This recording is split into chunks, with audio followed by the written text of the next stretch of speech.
Welcome to NFL World, where NFL starts and ends. I'm your host, Jacob. This thing is falling. Okay, we're all set. Where week 2 is all but good and done, and we got. Well, let's first begin right here. The injuries to key players are really interesting. Let's first begin with the Giants and Saquon Barkley. Saquon Barkley, as the Giants won an improbable game against the Cardinals, in which I believe, if you include the last game, like when the Giants faced the Cowboys, it was a 57-7 uh, point differential. It was insane. The Giants go on and win that game 31-28. By the way, but in that game, Saquon Barkley late in the fourth quarter suffers an ankle injury and has to be helped off the field. Barkley did not return to the game. The Giants are optimistic that Barkley avoided a serious injury and a major injury. But still, and you look at the Giants, they are playing San Francisco on Thursday.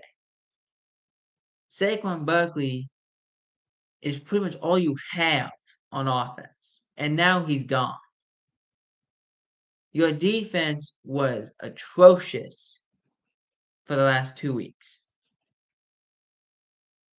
How are you going to play San Francisco if Saquon Barkley can't go? That's that's going to be an interesting one. Next up, the Eagles lost a cornerback indefinitely as Eagles Avante Maddox tore his pec on the Thursday night game, MRI confirmed, as they lose Maddox, and he's set to go undergo surgery. Maddox has been in the NFL for 6 years, and he's been the slot corner for the Eagles. Now, the problem is, this is getting very thin if you're the Eagles. Last week, Bradbury did not play, and Maddox got hurt in the middle of the game. And now he's gone for the year. That's huge. So, it just questions, is this Eagles secondary going to hold up health-wise? Because that's the one thing that can slow them down is their health. This secondary's health is really tough, and you're putting a lot of inexperienced guys in there. That's going to be difficult. I've seen it happen where you can be still really good with a bad secondary, but you lose a slot corner, those guys are hard to find.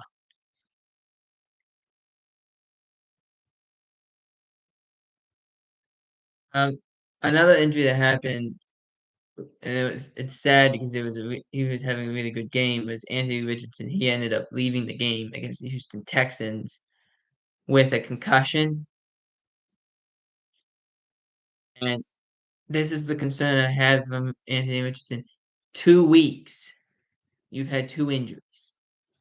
That's concerning. You gotta simmer down a little bit.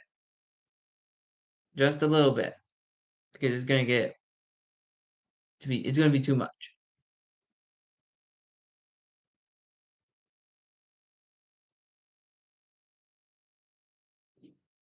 The next thing I wanna talk about, make sure I can find it. Okay, is Aaron Rodgers. Aaron Rodgers had his surgery. He had his Achilles surgery. Went well. Everything went well.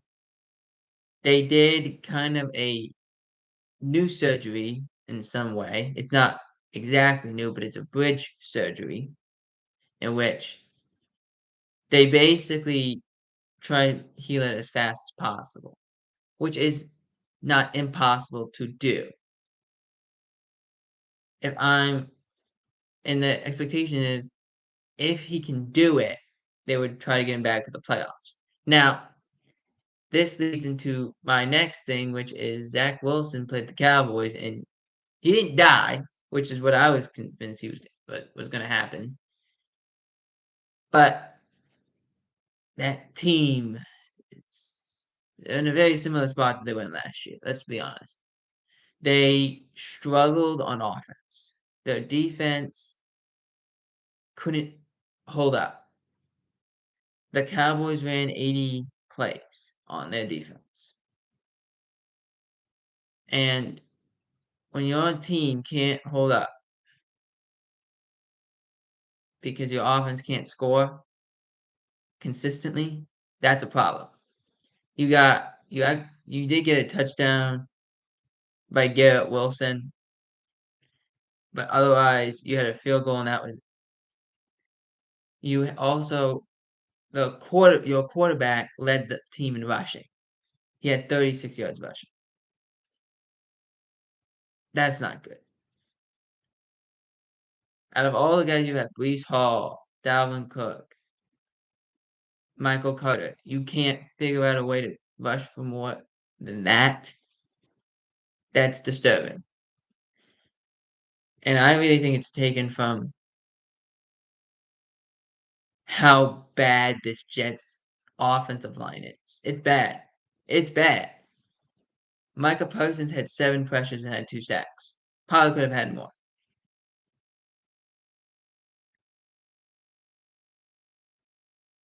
Zach Wilson was sacked 3 times, turned the ball over 3 times. There was 4 turnovers on the Jets. Dalvin Cook gets the ball stripped away from him. Zach Wilson throws 3 picks. Near the end of the game, it really didn't matter. But you can't continue to play that way if you're the Jets. Because now you go to New England. Now you face New England, who has something to prove. Because they're 0-2. And they really do well against Zach Wilson. If you're the Patriots, you have to find a way to win this game. But if you're the Jets, this it feels like the Jets are like everything they can do, no matter how good their defense is, isn't enough, and that's disheartening. That your defense can be so good that your offense can't do anything, or vice versa. It's like for the Chargers. The Chargers offense can score points. They scored 36 points and they scored, I think, 30 points. And they can't win games because their defense is giving up more than that. I want to make sure I have the numbers right. Let me make sure I have it. Okay.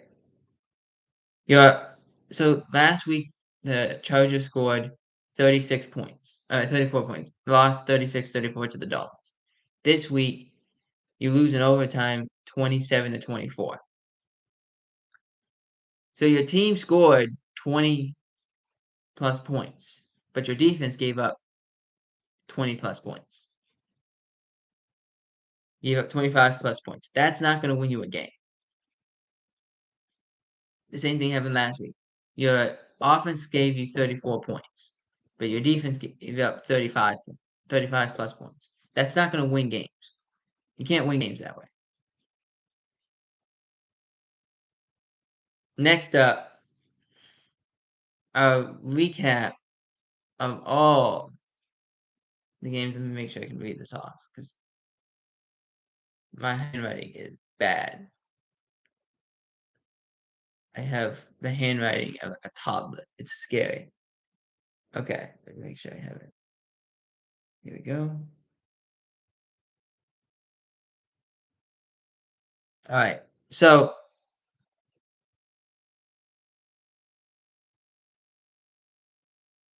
I actually have to. Okay, yeah, here we go. We got it. Boom.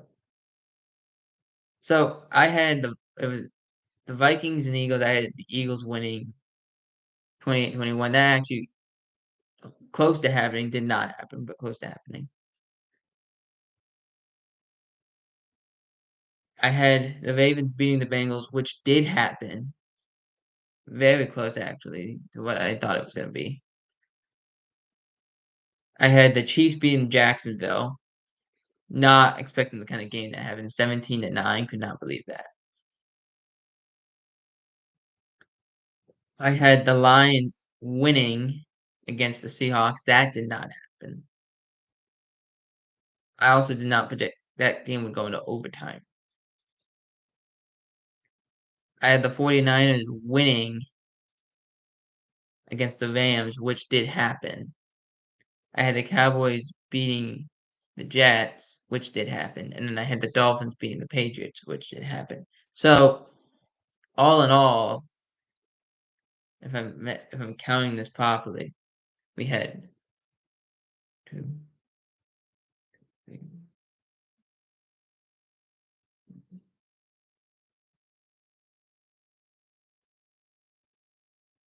we went 5-1, so I think we did pretty good this week. But again,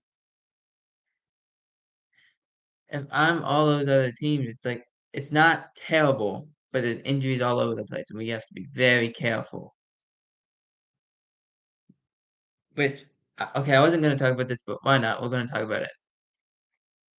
The players this past week mentioned the bad turf and how turf is causing injuries. Micah Parsons and the Cowboys, but specifically Micah Parsons said, "Look, I'll play on concrete. I don't care.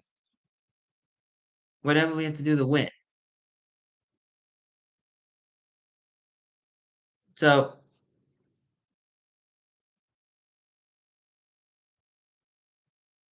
that's the kind of mentality you want because the Cowboys played really well.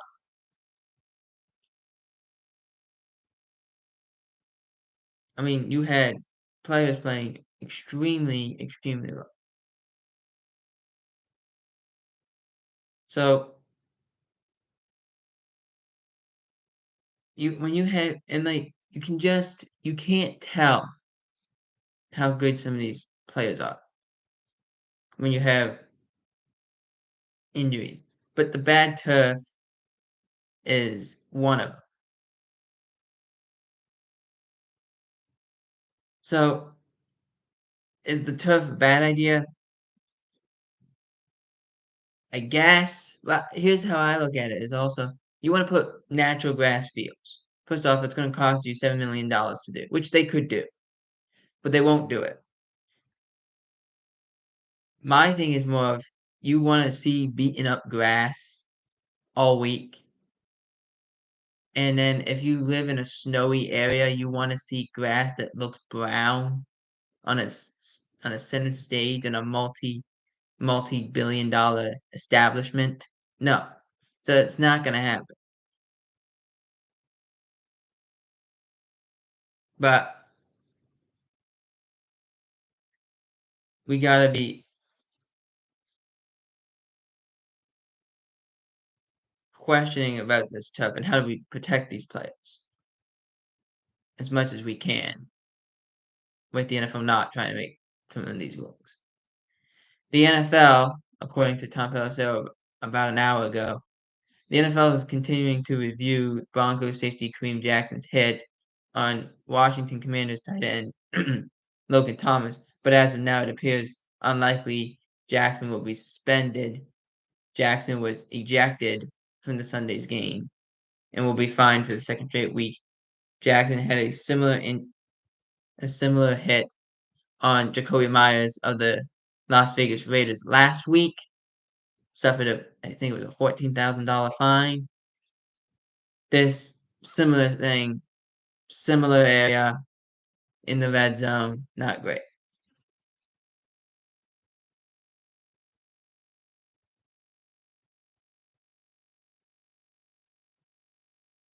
I wanna make sure I have this. Okay.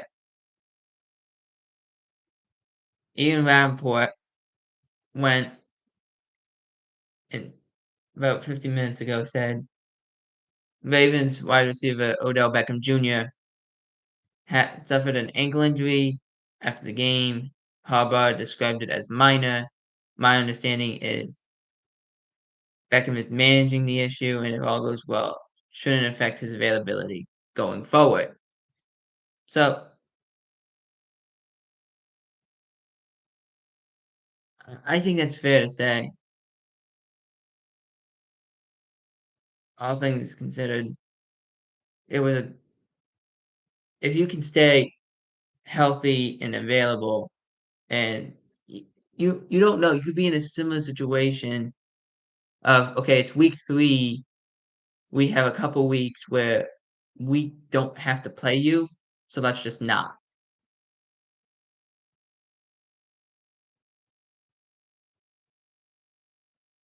And final thing, let me make sure I can find it.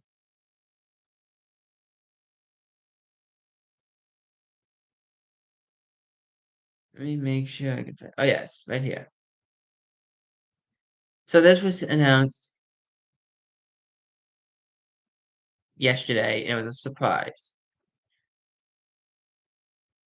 According to Jay Glazer, which then got booked by Rappaport later on,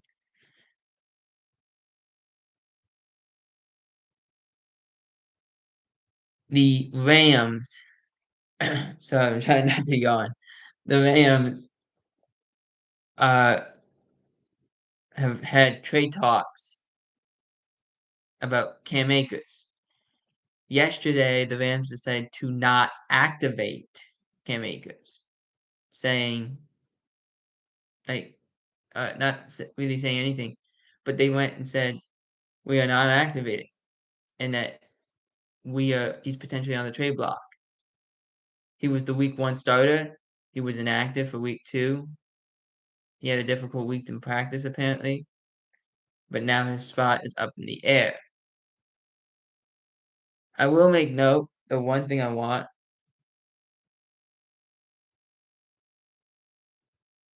to make note of is you're starting to see a lot of these players and coaches are keeping these players on notice.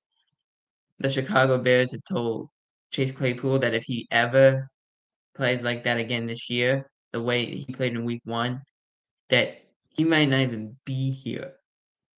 Not mind be deactivated. He won't be here because that is not acceptable.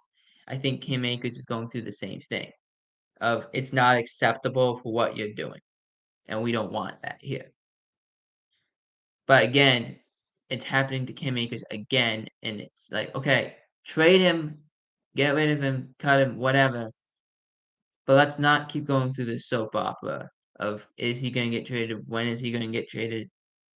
Oh, he's not getting traded. Is he starting? No. No. Is he playing? Is he not playing? No. Let's not keep doing this. Let's make a decision. But as of now, it looks like Cam Akers is back on the trading block. For NFL World, I'm Jacob Peevitt. Out.